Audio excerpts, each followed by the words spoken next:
Soy Ileana Caputo, de SOAMOC, docente supervisora de SOAMOC.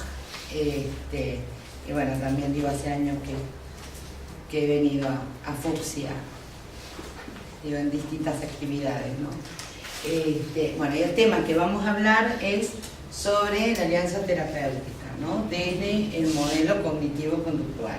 A ver, desde sus inicios, desde que comenzó todo lo que es cognitiva conductual, empezando, vamos a ver un poco cuáles son, desde un poco la historia, ¿ah? De lo que es, de la importancia que se le ha dado a la alianza terapéutica desde el modelo cognitivo conductual. Y los inicios, cuando comenzó el conductismo, ya en los primeros años con el modelo clásico y el modelo operante, ya en ese momento se hablaba de la importancia de generar un vínculo empático y cálido desde el inicio. Lo que pasa que haciendo hincapié en el vínculo empático y cálido, ¿ah? Como cualquiera de los dos modelos, lo que planteaban era que los estímulos de forma general, se los digo, y sintética, los estímulos desencadenaban respuestas y estas respuestas eran reforzadas o no de acuerdo a sus consecuencias para que se volvieran a emitir. En realidad lo que se hacía era evaluar, hacer lo que se llama un análisis funcional de la conducta. Lo que queríamos saber era cuáles eran los estímulos desencadenantes, cuáles eran los mantenedores de esa conducta para poder modificarlos. Entonces, paciente y terapeuta, en un entorno cálido, se planteaban esos objetivos. Ahora, cuando comienza, no era necesario en ese momento focalizarnos tanto en lo que era la alianza terapéutica como mediador para la modificación y la intervención a la hora de la psicoterapia. No era necesario y poniendo los objetivos, con eso alcanzaba y las técnicas a aplicar, ¿no? Digo, se focalizaba más en las técnicas que en el vínculo. Pero, wow, ¿esto por qué salió acá? ¿Crees que te lo cortan? No, ya está.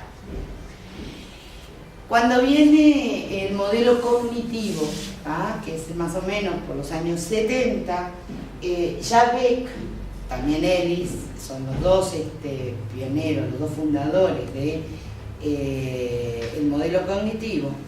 Yo me voy a basar más en Beck en este momento, pero los dos por igual hacen hincapié en el vínculo terapéutico.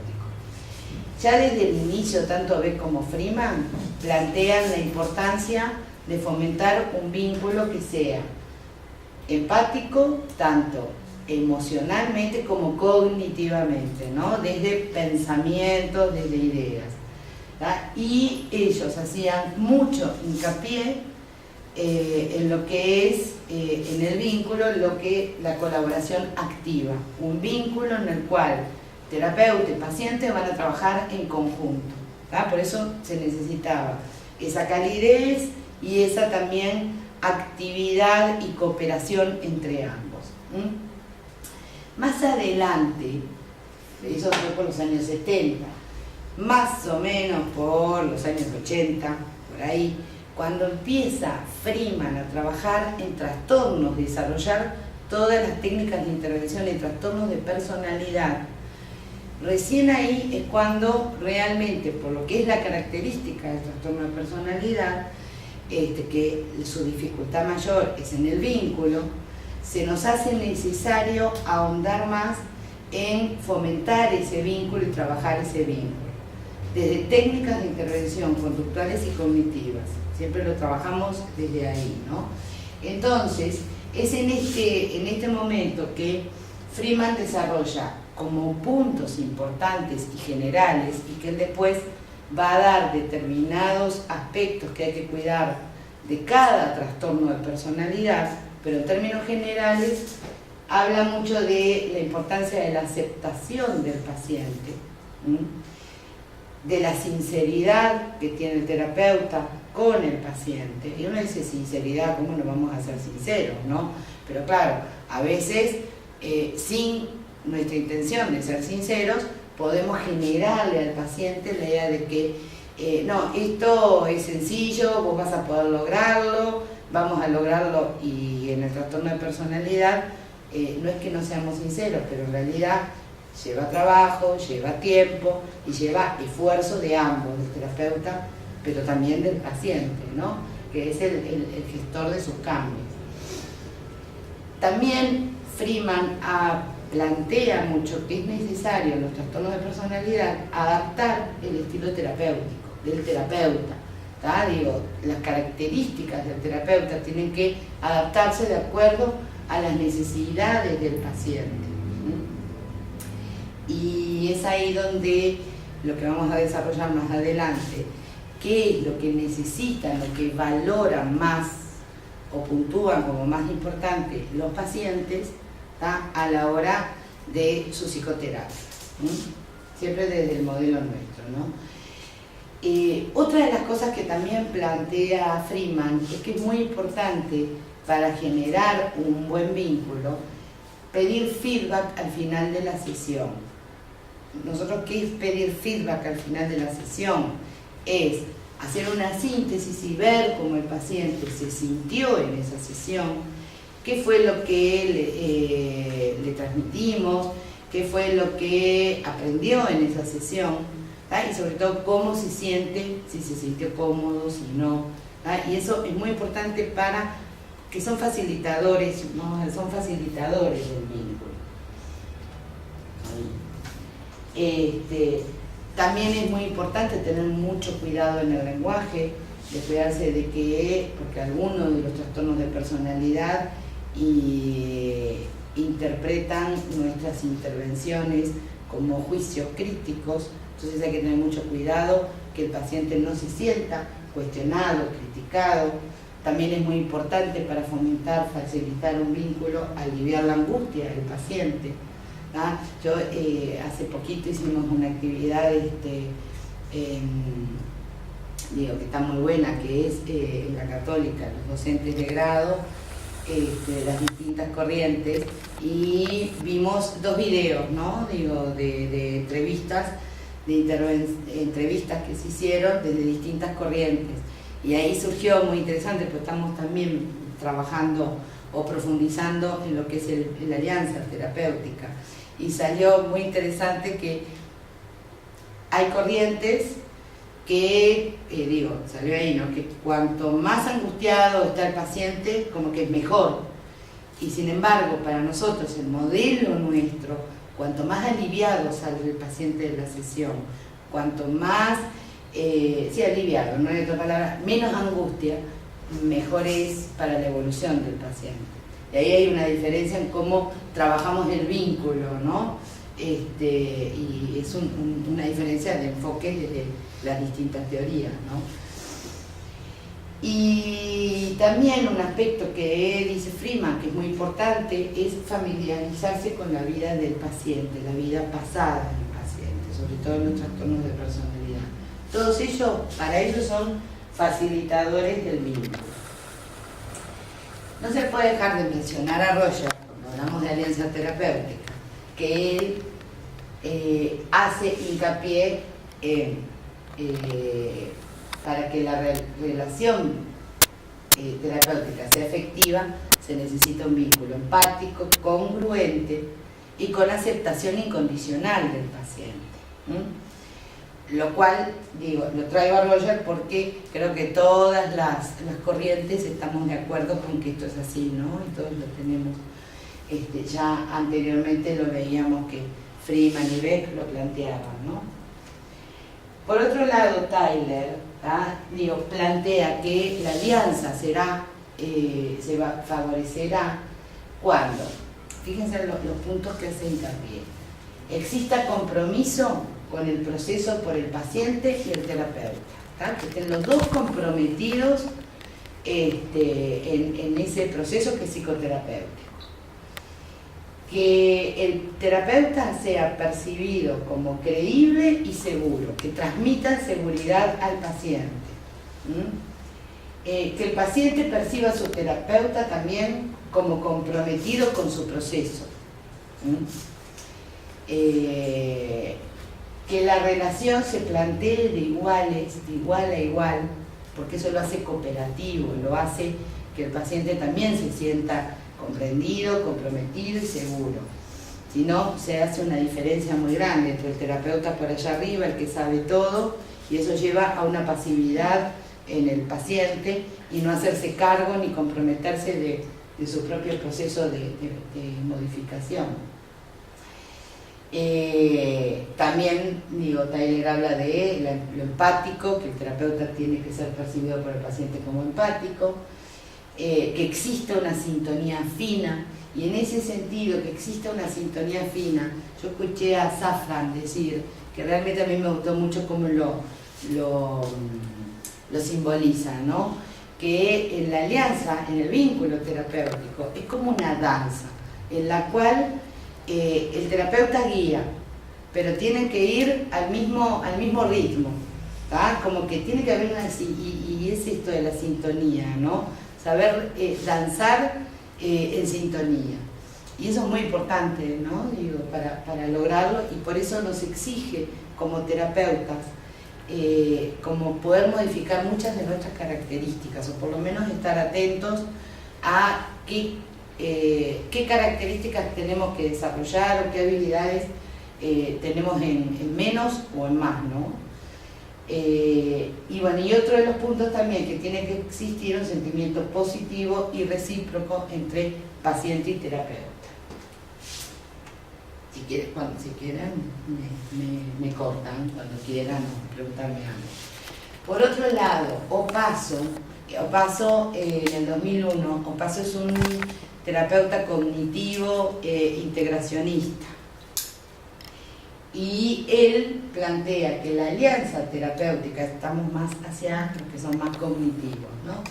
La alianza terapéutica involucra fortalezas y calidad de relación, y un lazo afectivo que se da, porque el lazo afectivo se da con los pacientes, capaz de potenciar la motivación del paciente para alcanzar sus metas y realizar las tareas. Los cognitivo-conductuales damos muchas tareas intercesión entre una sesión y la otra, ¿tá? Entonces se tiene que dar esta motivación del paciente, ¿tá? Y sentirse con un lazo afectivo como para llevar a la práctica y entender, y ver que esas tareas le van a servir para lograr sus objetivos. Y eso es muy importante para generar una plataforma que lo asegure al paciente, que se sienta seguro, que facilite su apertura y su cooperación, porque muchas veces cuando mandamos tareas pasa con algunos pacientes que se sienten que no las van a poder cumplir o que no son capaces de hacerlas, y eso es muy importante y depende del vínculo que generamos para que el paciente tenga la confianza de podernos decir: esto que me estás pidiendo no lo puedo hacer, o no me animo, o no me sale.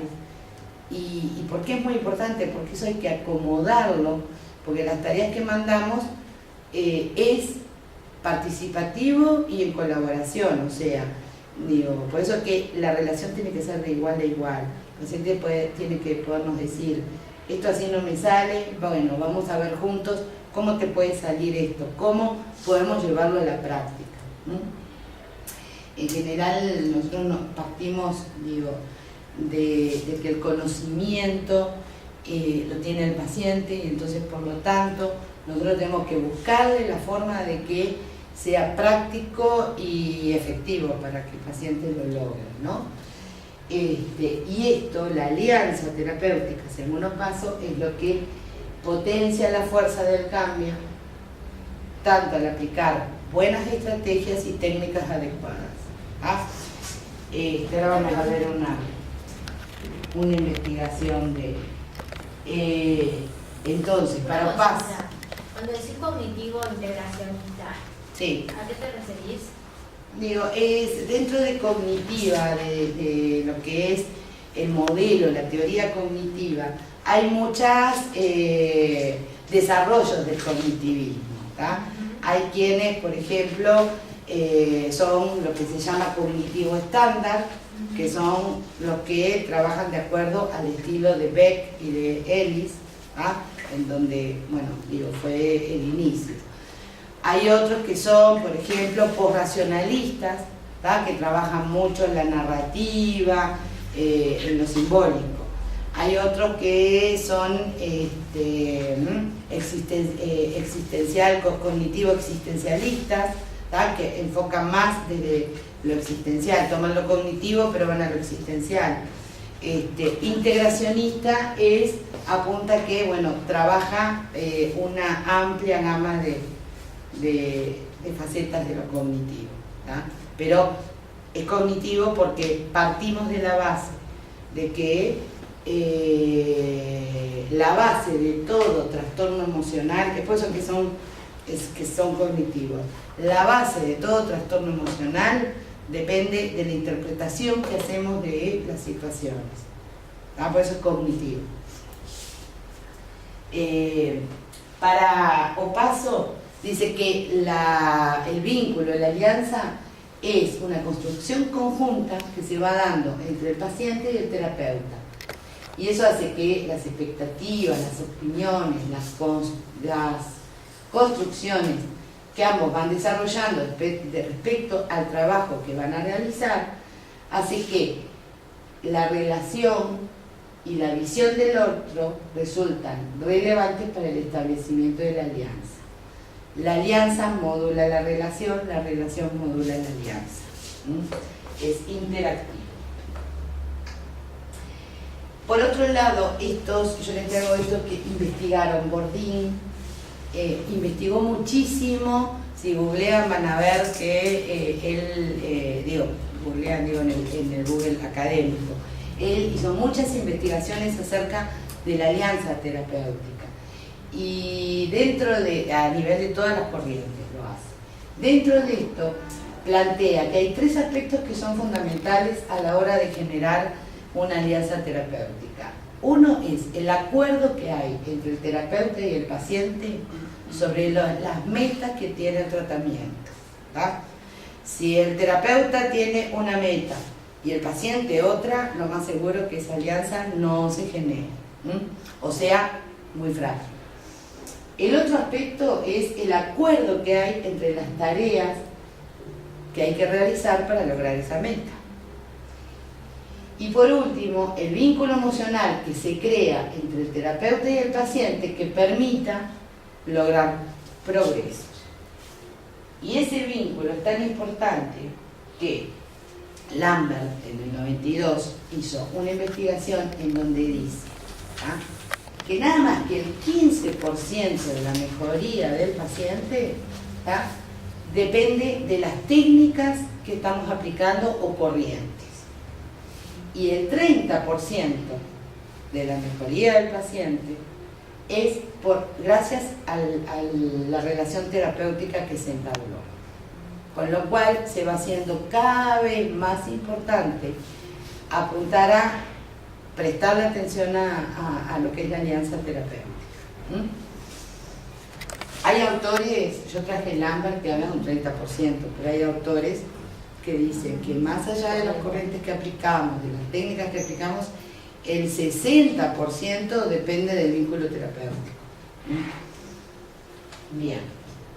Después hay otro que también junto con Bodin, es Corbella, y que ha investigado también y han hecho un cuestionario que muchos de nosotros también lo hemos respondido, ¿no? Porque lo hicieron a nivel mundial, ¿no? Digo, no lo hicieron solo en un país, sino que en distintos países, junto con Héctor Fernández Álvarez en el 2008, hicieron una investigación del estilo personal del terapeuta. Y ellos encuentran, yo voy a plantear 2 cosas que son importantes para lo que venimos hablando, que de acuerdo a aquellos terapeutas que tienen intereses más internos, tienen más la tendencia a un estilo abierto y receptivo. Y aquellos terapeutas que tienen intereses más externos aplicaron cuestionarios, inventarios, etcétera, para lograr esto. Los que tienen intereses más externos tienen un estilo más activo y focalizado. ¿Ah? Y eso facilita o no facilita la alianza terapéutica de acuerdo a cada estilo de paciente o cada personalidad.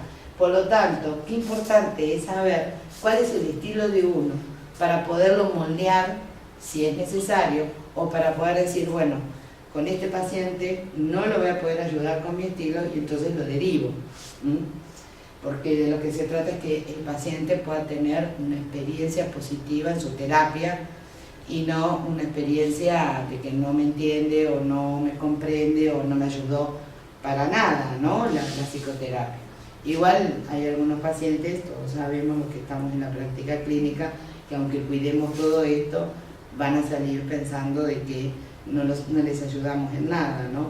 Saben que a mí me pasa cuando a veces viene, sobre todo de la misma corriente, que sé lo que aplicaron, de gente conocida, y le digo, bueno, ¿y qué fue lo que sacaste del libro? ¿Qué fue lo que aprendiste en esa psicoterapia, en la psicoterapia? Nada. Y yo sé que el nada no existe porque sé quién trabajó, cómo trabajó, o sea que sé que algo tiene que haber aprendido, ¿no? Por cómo nos manejamos en la psicoterapia. Y digo, es un tema no y lo que hablábamos hoy, no de las técnicas que aplicamos, no de las estrategias, sino de alianza terapéutica. Bien. Y la gran mayoría de las investigaciones se hacen desde el punto de vista de los terapeutas, pero hay pocas. Yo la verdad que casi cuando me metí en el tema no encontré ninguna que le pida el feedback al paciente, que sea desde el paciente. Entonces nosotros de alguna manera confeccionamos un inventario en el cual, y dentro del modelo cognitivo-conductual, con las cosas que nos interesan, indagar a nosotros, ¿no? Acerca tanto de la psicoterapia como de las características del terapeuta. Y dentro de eso, de ese inventario, consta de 4 partes. Una parte tiene 42 ítems, y cada una va buscando evaluar aspectos distintos del vínculo terapéutico y de las características de la terapia y de las características del terapeuta. Los primeros, siguiendo a Bodin, para ver el componente emocional de la alianza terapéutica, pregunta sobre los aspectos positivos referidos al vínculo y el estilo del terapeuta. Por otro lado, otra parte, entre las preguntas 15 a las 18, pregunta sobre los aspectos negativos del terapeuta y del vínculo terapéutico.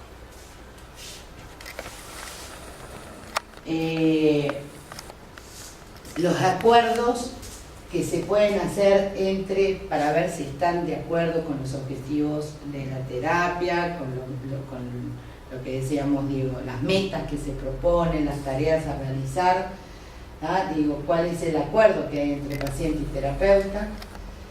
Otro aspecto que se pregunta es la percepción que tiene el paciente de cómo se maneja el terapeuta acerca de cuando hay desacuerdos en el vínculo, cuando se generan problemas vinculares, esto más que nada para ver en los trastornos de personalidad. Y otras preguntas para ver qué motivación tiene el paciente para la terapia y lograr así objetivos, ¿no? Bien. Por otro lado, también preguntas sobre el compromiso que se genera del paciente al terapeuta, del terapeuta con el paciente. Y por último, cómo se siente progresando, si el paciente ve que tiene progresos, que no tiene progresos en la psicoterapia. de esta manera queremos queremos tener una amplia noción de cómo ve la alianza terapéutica y cómo ve los logros a través de la psicoterapia.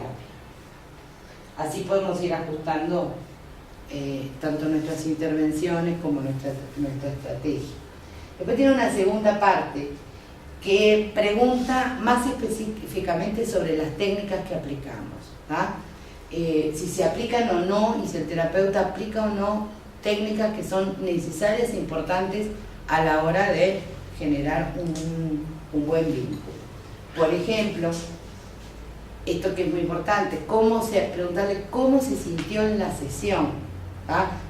Digo, hay una cosa que es muy importante, es que cuando termina la sesión siempre hay que dar un espacio, estoy hablando de trastornos de personalidad, para cómo te sentiste hoy. Y eso en la investigación ve que es muy pocos son los que se acuerdan de preguntarlo. Por ejemplo, siento que las tareas que me da mi terapeuta para realizar entre sesiones me han servido. Esto también es importante porque es un feedback para ver si esas tareas que estamos dándole, proporcionándole, si son adecuadas o no. Muchas veces, por ejemplo, cuando tratamos pacientes con un trastorno evitativo de personalidad, seguro que no nos va a decir lo que me mandas no me sirve. ¿Ah? Y por eso es que es muy importante preguntar y ver si las tareas le están sirviendo. Y muchas veces los terapeutas cognitivo-conductuales nos olvidamos de preguntarlo. La tercera parte es cualitativa, de manera de que el paciente pueda poner en sus palabras de una forma más abierta cómo se está sintiendo, cómo ve al terapeuta y cómo ve a la terapia.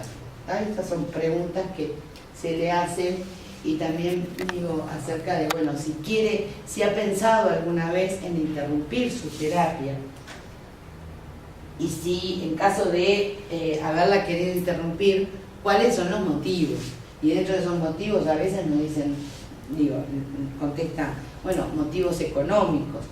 Nosotros tenemos una muestra grande, tenemos también de consultas privadas, pero una muestra grande de servicios de salud, como el hospital de clínicas, y muchas veces es porque no pueden pagar el boleto, y entonces el paciente empieza a faltar, no se anima o no le da vergüenza decirle al terapeuta, y en realidad está teniendo no un problema vincular, sino que un problema real, que no tiene dinero para poder pagarse el ómnibus, ¿no?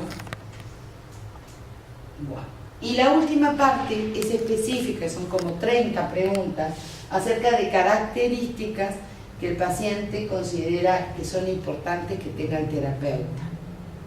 Y cuáles de todas esas características les parecen importantes que las tengan y cuáles les da lo mismo.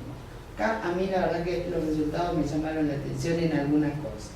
Pero por ejemplo se pregunta si le interesa que el terapeuta, si es importante que el terapeuta sea cálido, sea tolerante, sea flexible, etc. Todas características que son afianzadoras del vínculo.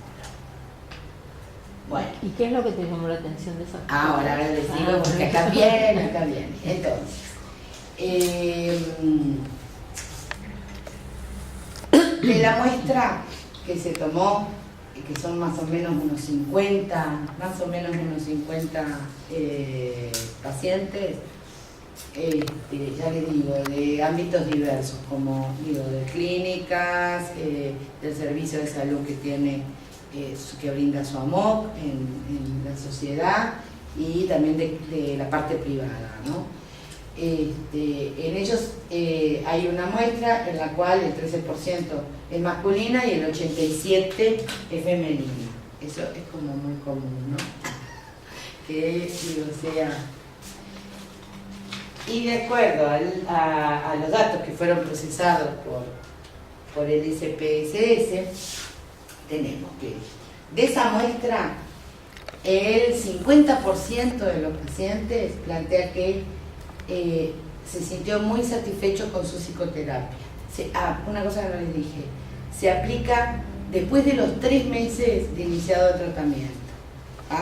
¿Por qué digo? Porque ahí da un tiempo para afianzar el vínculo y para que además el paciente pueda tener datos y herramientas para poder evaluar también cómo es su vínculo terapéutico y cómo es el terapeuta, cómo le gustaría que fuera el terapeuta. O sea, y el 44% satisfecho, o sea que nada más que un 6% le resultó indiferente, ¿no? Como que, bueno, no tiene ninguno, insatisfactorio. y a ninguno insatisfactorio. A ninguno insatisfactorio, pero indiferente. Después, el grado de confianza en su terapia, hay un 19% van a la terapia con un grado de confianza bajo. Y otro tiene que ver, después miren que de esto todavía nos faltan miles de análisis de hacer, ¿no? Porque hay datos muy ricos que bueno, todavía hay que seguirlos procesando. Pero el 50 y el 31% es positivo, ¿no? Confiado y muy confiado. En esto es o sea, cuando tenemos esto, quiere decir que es buena señal de efectividad de la intervención. Salvo que el terapeuta no esté muy bien en algún momento, va a ser efectiva la psicoterapia. Los acuerdos que hace el terapeuta con el paciente ya aumentan, ¿no? El 31% de los terapeutas no hizo acuerdos con sus pacientes, que hay que hacerlos. A veces porque, bueno, no hay necesidad y por eso marcan que no hizo acuerdos, ¿no? Pero el 63%, que es bastante, hacen acuerdos. Eso implica, la semana lo que decía Bodin, esos acuerdos son muy importantes para la alianza terapéutica. Y el 6% hacen todo de acuerdo. Esos son muy positivos, me parece. Ven.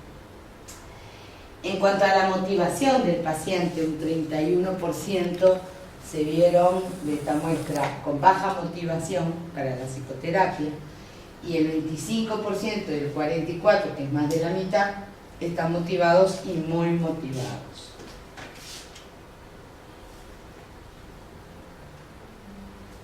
Y en cuanto a los resultados que ve su psicoterapia, un 6% no ve resultados positivos.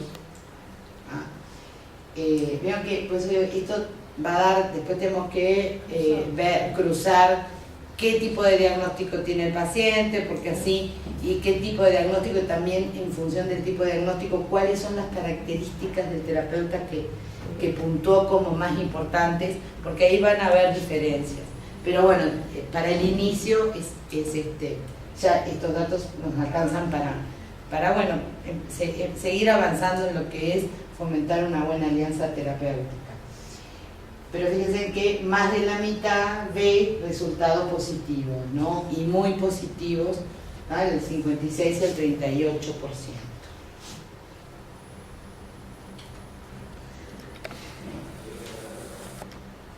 Y el 50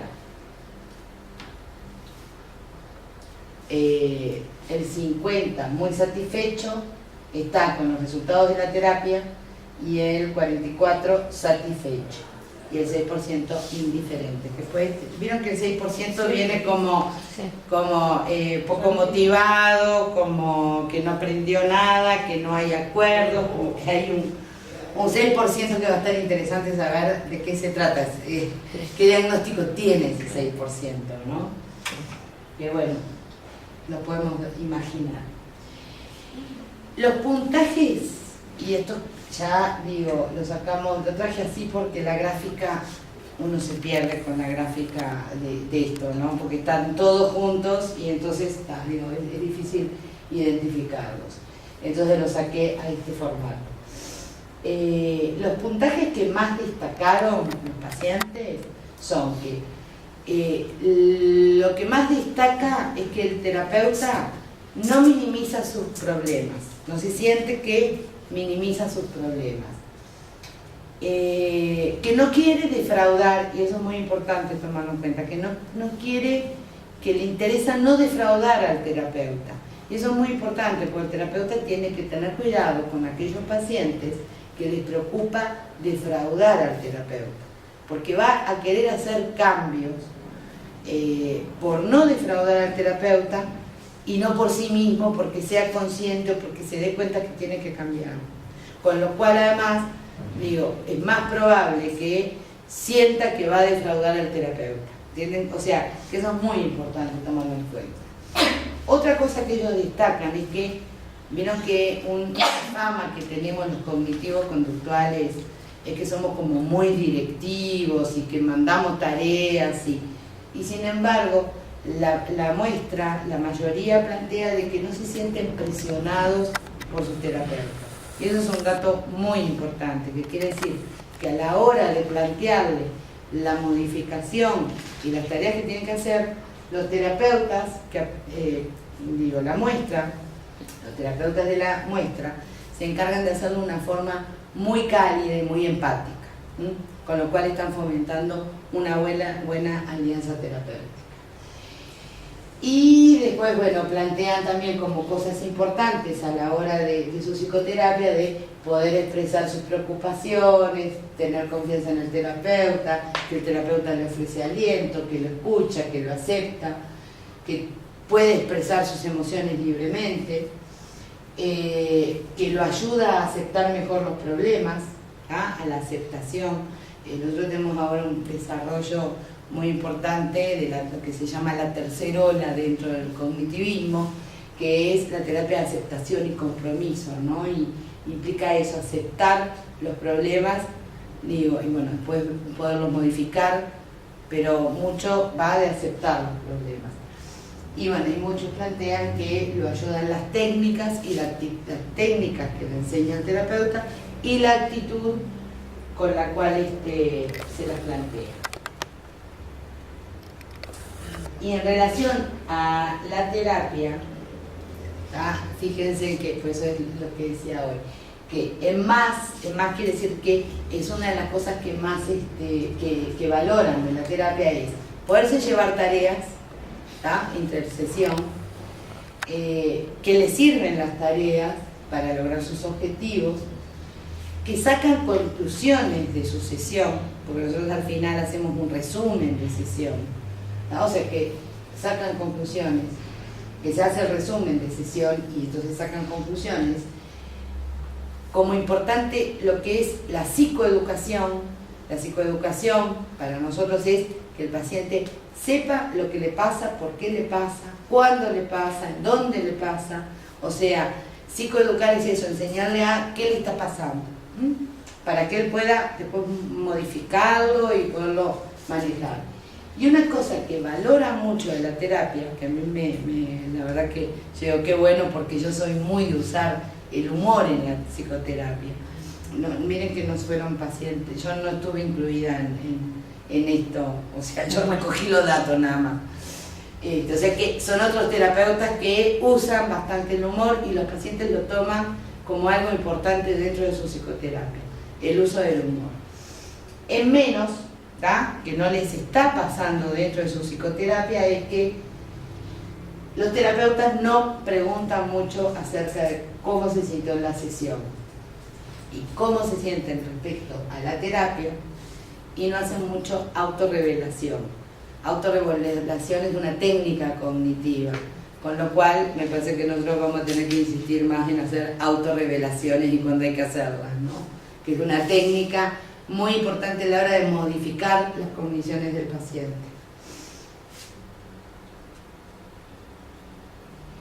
Y en cuanto al terapeuta, lo que plantean, miren, en importantes muchas de todas estas que decían, tanto Bodin como Corbella, como Beck, como también Roger, que sea confiable, que sea claro, que sea seguro en la intervención, que sea competente, o sea, que sabe lo que hace, que se sienta, que el paciente sienta que el terapeuta es competente. Eso quiere decir que no titubee, que va de la mano con ser seguro. Ser firme, sincero, comprensivo, tolerante, que mantenga la calma y que esté atento a lo que dice el paciente. Vieron que a veces nos pasa que en la sesión bajamos la atención. Nosotros, para mantener muy bien la atención con el paciente, una de las cosas que estamos desarrollando ahora y que sirve para percibir mucho más son las técnicas de mindfulness. Son también técnicas nuevas que se incorporaron al modelo cognitivo-conductual y que ayudan mucho a estar muy atentos a señales, a gestos, y a lo que está pasando en ese momento. Y que no les interesa, que esto es lo que a veces, lo que me gustaría investigar más y ver más, por qué pusieron como poco importante, por ejemplo, que el terapeuta sea rígido, porque en realidad uno pensaría, sea rígido no creo que genere buen vínculo, ¿no? Formal puede ser, ¿no? Porque eso le da seguridad al paciente, pero bueno, son cosas para seguirlas investigando. Que sea pasivo en la sesión, por ejemplo, para nosotros nos preocupa porque si hay algo que el terapeuta no puede ser, es pasivo en la sesión. No sé, vieron que siempre decimos, la terapia cognitivo-conductual es participativo-activa o activo-participativa, por lo tanto el terapeuta tiene que ser activo. Pero bueno, aparentemente a los pacientes no les molestaría que fueran más pasivos. No sé si es un tema de comprensión o que sea crítico, otra cosa que hostil, que además en general el terapeuta no es hostil, por eso que probablemente debe haber marcado que no le interesa que sea hostil porque no se le ha dado esa situación. Que sea demasiado emocional, demasiado racional o demasiado serio. Como que estas características no le interesan o no, son poco importantes, pero aquellas que son las que venían hablando Beck, Freeman y todos los que les mencioné, bueno, realmente esas confirman que son muy importantes. Ahora ya les digo, lo que nos interesa seguir investigando en esto es ver más las características según el diagnóstico que tengan esta muestra, con las características del terapeuta, que es lo que puntúan según el trastorno. Ahora, una de las cosas que más allá del inventario, que obtuvimos una cantidad de datos y que vamos a seguirlo sacando más datos, arrojando más datos para bueno, después aplicarlos y poder mejorar nuestra intervención. Una de las cosas que sirve también este cuestionario es para usarlo también como herramienta terapéutica, porque si uno a los 3 meses se lo aplica al paciente, puede darse cuenta de que o le está generando malestar o no está generando un buen vínculo o me estoy perdiendo de algo que no lo puedo ver observándolo o que el paciente no me lo dice y lo puedo sacar desde acá y trabajarlo terapéuticamente. Y por último, quería terminar con esto. Me parece muy importante lo que dicen Safran y Segal, que el hecho de que la psicoterapia sea fundamentalmente un encuentro humano, esto me parece muy importante, no significa que no haya teoría que aprender, ni habilidades que adquirir. Esto es muy importante porque, está bien, es muy importante la alianza terapéutica, es un encuentro entre 2 personas. Por lo tanto, es muy importante cómo generamos esa alianza terapéutica.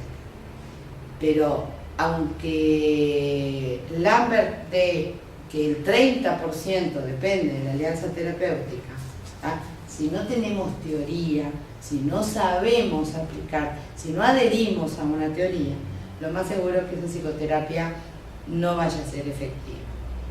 Por eso, que significa, no obstante, que la teoría pertinente debe explicar el proceso a través del cual ese encuentro humano origina el cambio y que entre las habilidades a adquirir se ha de incluir, y esto sí, no solo tenemos que aprender teoría, sino que también tenemos que aprender a modificar y desarrollar habilidades necesarias para cada paciente en particular. Y por eso es que habla de utilizar la propia humanidad como un instrumento terapéutico. Bien. O sea que la alianza es indispensable, pero no suficiente. No suficiente. Uy, ¿por qué me salió el actor? Perdón, que no tenía que decir Fox. Y lo cambié en el primero, pero me olvidé. En el último me lo olvidé. ALAPCO es la Asociación Latinoamericana de Psicoterapias Cognitivas. Entonces por eso está por tocar. Pero bueno, a ver, lo que más me interesaba en esto es un tema que, bueno, digo, si bien, como decía al inicio,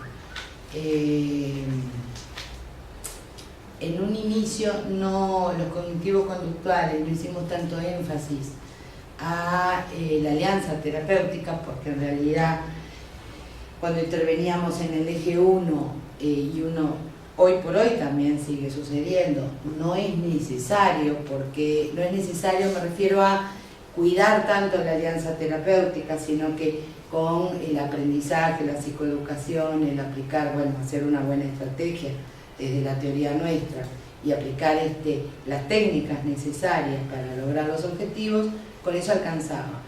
Pero con el desarrollo de los trastornos de personalidad y que, a ver, de alguna manera, cada vez nuestra consulta se llena más de trastornos de personalidad. Yo me acuerdo que en los inicios, en los 80, por ejemplo, era todo G1. No sé si fue porque apareció después los trastornos de personalidad y lo diagnosticamos o no. En realidad, a ver, hay toda una teoría de atrás que muestra que la vida se ha hecho más compleja, y en la medida que se hace más compleja, las personas vamos cambiando y nos vamos haciendo mucho más complejas. Por lo tanto, digo, y todo el estrés cotidiano, etcétera, genera más, de alguna manera, trastornos de personalidad, ¿no? Y además las culturas van cambiando, las sociedades van cambiando, y eso hace que también cambien los diagnósticos. Por eso tanto, digo, cada tanto se están cambiando los DSM, y bueno, digo, pero bueno, volviendo a esto, en realidad antes no lo necesitábamos, pero ahora con el trastorno de personalidad, que justamente lo que implican es el vínculo, un problema, la disfuncionalidad de ellos en el vínculo interpersonal. En la terapia no estamos a salvo de que surjan esos problemas. Van a surgir, y como surgen, nosotros los tenemos que trabajar. Y por eso es que de lo que se trata es, por lo menos la idea de esto, es tratar de dar más conocimiento a la hora de formarnos como terapeutas para poder flexibilizar y aprender mucho más a acomodarnos en esa danza que yo les decía, que decía Safran, acomodarnos más a las necesidades del paciente y no que el paciente tenerlo que forzar a nuestro punto de vista, a nuestras técnicas, digo, que no quiere decir que las vayamos a dejar de lado, pero buscar la vuelta para poder llegar más y generar un buen vínculo terapéutico.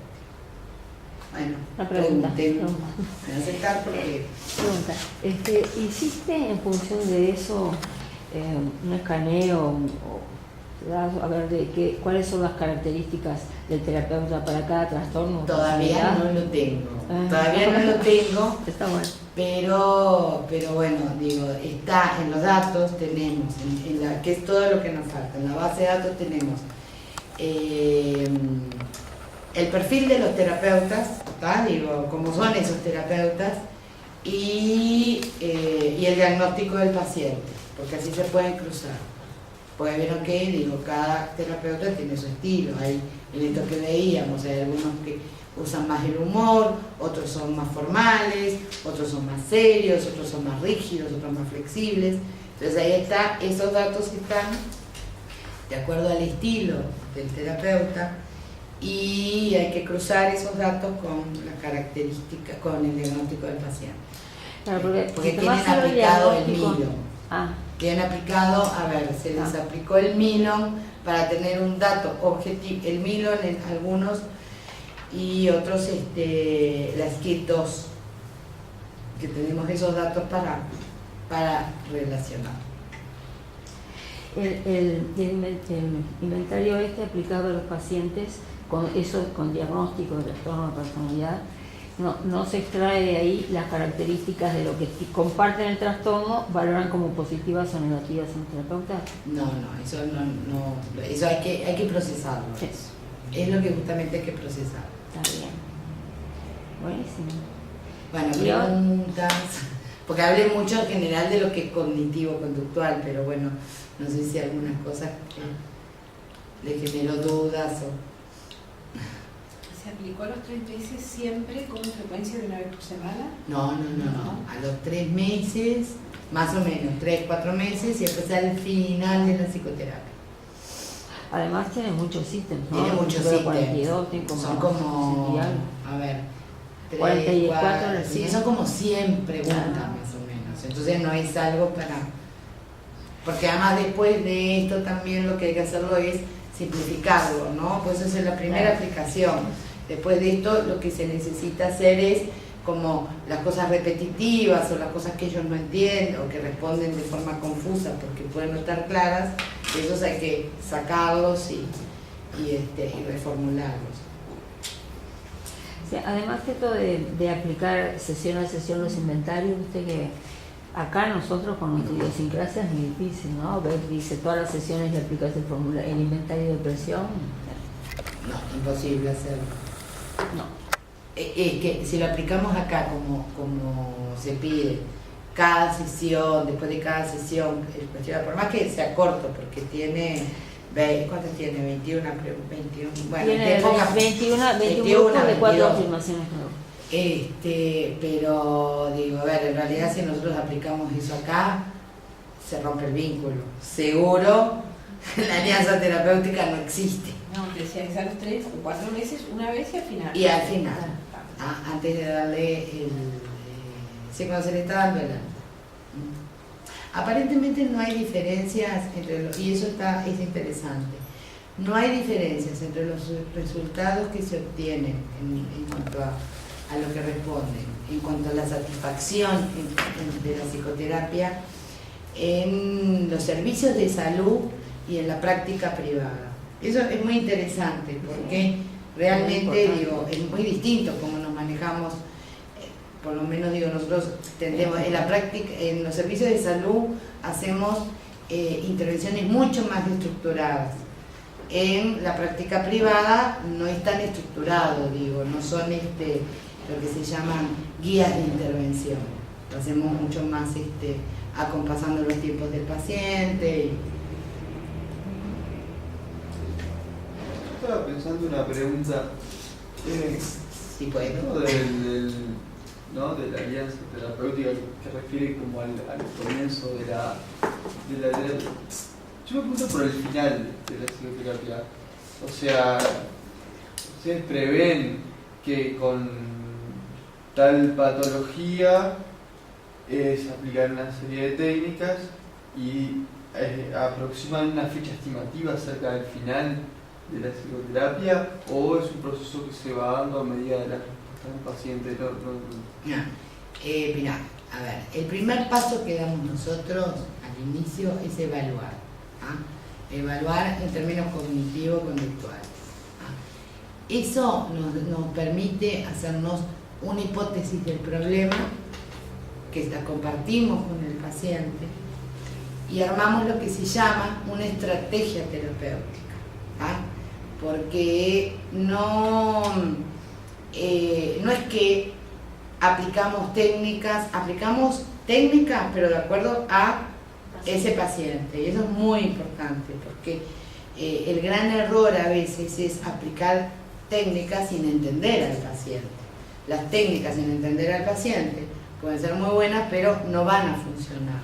Entran dentro de entender al paciente, y que eso permite desde esa hipótesis hacer la estrategia. Ahora, lo que nosotros hacemos, que justamente es lo que va dando el tiempo en que lleva el tratamiento, les puedo asegurar, en eje 1, cuando el paciente tiene consulta y tiene eje 1 nada más, más o menos la psicoterapia dura entre 3 meses y 6 meses.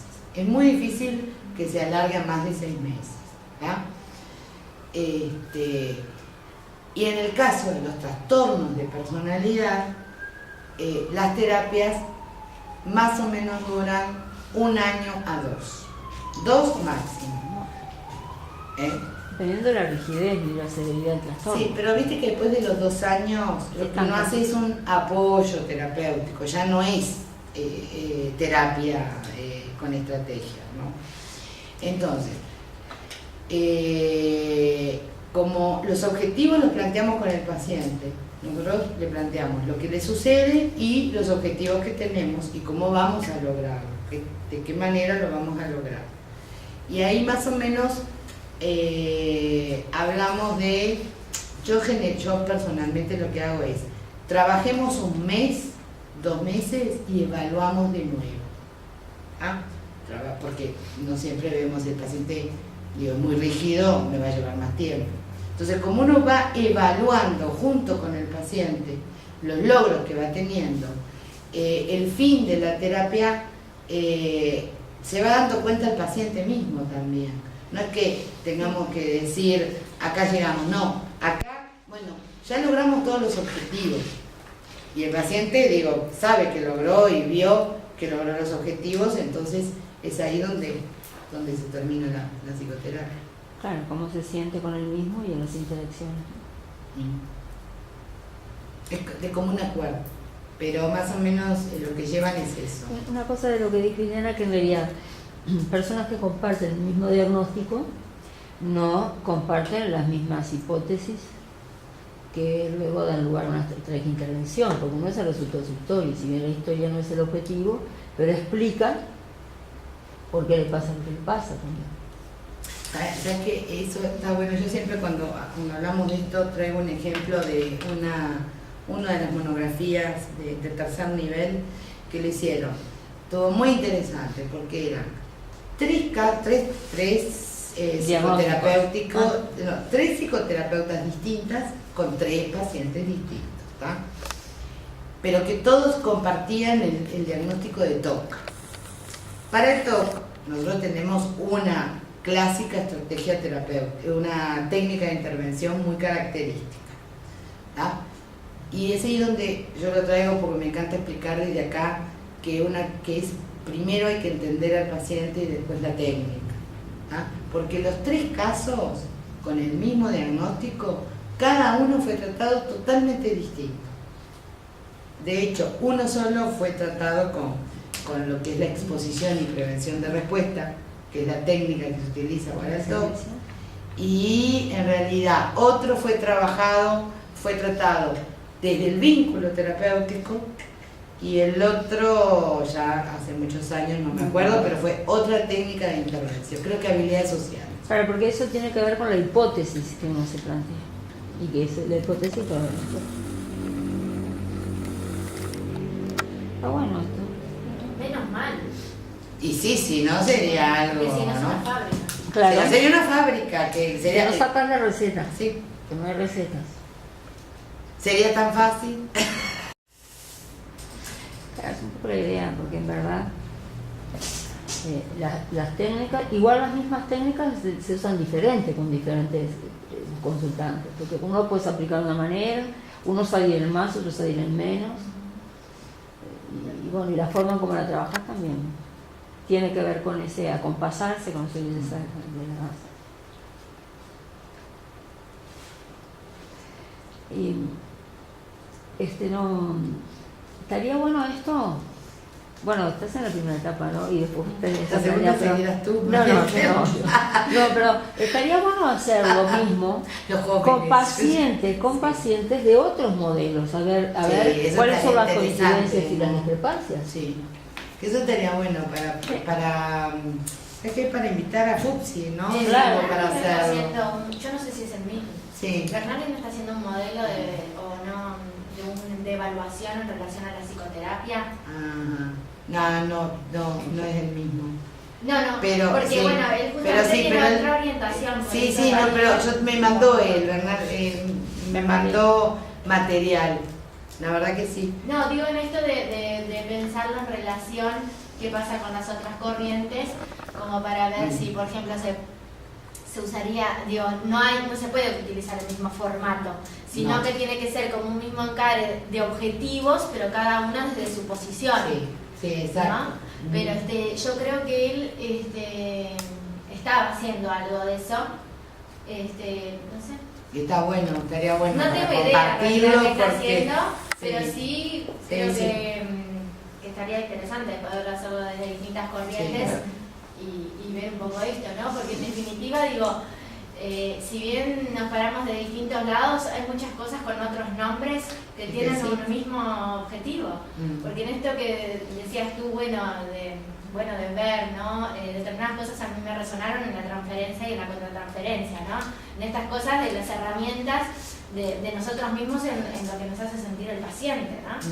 Entonces digo, con otros, hay cosas que son similares. Claro, Y sí. otras cosas que obviamente uno se para de distinto lado y que en otra escucha o mira otras cosas o aplica, ¿no? Ah, que ahí es donde, por ejemplo, una de las técnicas que nosotros le llamamos autorrevelación, por ejemplo, ese poder decirle, poderle mostrar al paciente, cuando tú decís eso, me haces sentir de tal manera, como para mostrarle cómo también las otras personas de su entorno se sienten de la misma manera, ¿no? A mí me pasó concretamente con un paciente, y lo traigo a modo de esto, que me mandó un mensaje de texto, ¿no? Muy con su forma agresiva, ¿no? Agresiva, sí. Entonces yo le respondo, ¿no? Y eso lo traje a la terapia, ¿no?